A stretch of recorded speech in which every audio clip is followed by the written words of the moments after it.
PL da dosimetria chega ao plenário do Senado Federal após passar pela CCJ. O relator do texto, Esperidião Amin, espera a sanção sem vetos de Lula. Será? Mas para isso o PL tem que passar pelo crivo dos parlamentares. Vamos às atualizações com a repórter Berenice Leite. A Berê já está aqui conosco no telão, vai aqui trazer todas as atualizações para a nossa audiência direto de Brasília. Berê, boa tarde, seja muito bem-vindo ao Jornal da Oeste.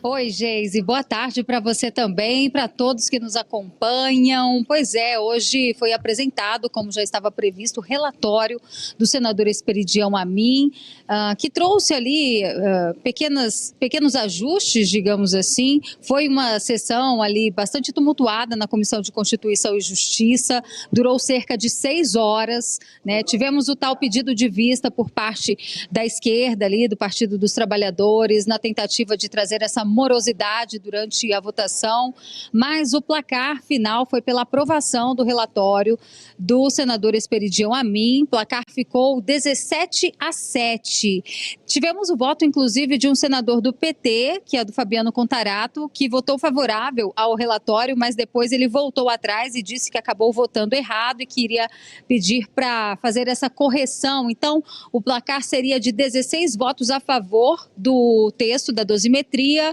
e 8 contra. Vale destacar aqui os partidos que votaram, então, a favor do texto do senador Esperidião Amin, que foram os partidos PL, União Brasil, PP, Republicanos, PSDB e Novo. Todos tiveram aí senadores na CCJ que votaram a favor, como eu disse. Já no caso do PSD, foram 2 votos a favor e 1 contrário. No caso do MDB, 2 votos contra e 1 a favor. E o Podemos teve 1 voto contra e outro a favor. Por que é importante a gente trazer essas legendas que votaram favoráveis e contrários? Porque assim a gente já pode ter um parâmetro de como deve ser essa votação em plenário, que deve acontecer ainda hoje, pelo menos foi o que garantiu o presidente do Senado, o senador Davi Alcolumbre. Bom, mas essa votação, como eu disse, teve bastante resistência por parte da esquerda, que defende ali que a anistia e nem dosimetria, nada disso deve ser aprovado. Também nessa mesma linha, tivemos ontem, durante o julgamento do Núcleo 2, do inquérito ali do 8 de janeiro, o posicionamento do ministro Alexandre de Moraes, que atuou junto ali, né, pelo menos essa é a informação que circula aqui nos bastidores, que o relatório, né, o texto base, teria sido construído com a ajuda de ministros lá do Supremo, e ontem o ministro Alexandre de Moraes acabou dando um recado nas entrelinhas de que nem dosimetria cabe nesse momento. Vamos acompanhar o trecho onde ele fala sobre isso.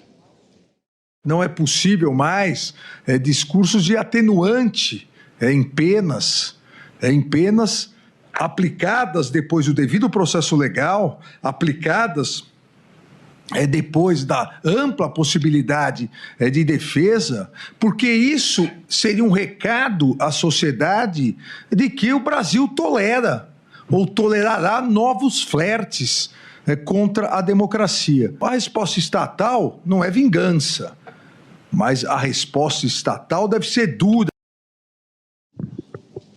Outro ponto importante que vale destacar aqui dentro do relatório do senador Esperidião Amin, onde ele defende essa redução de penas, ele cita o posicionamento do presidente Lula, à época ainda da Constituinte, lá em 88, e também o posicionamento do Partido dos Trabalhadores. À época, estava sendo avaliado a anistia para crimes políticos, né? E eles tiveram esse posicionamento que hoje se contradiz, já que estão falando ali de lados opostos, né? Então, o posicionamento que eles tiveram lá em 88, hoje, parece que esqueceram, não querem isso, pelo menos no que cabe ali, a trazer algum tipo de redução de penas para os apoiadores do ex-presidente Jair Bolsonaro e tantos esses que foram condenados, inclusive o ex-presidente da República.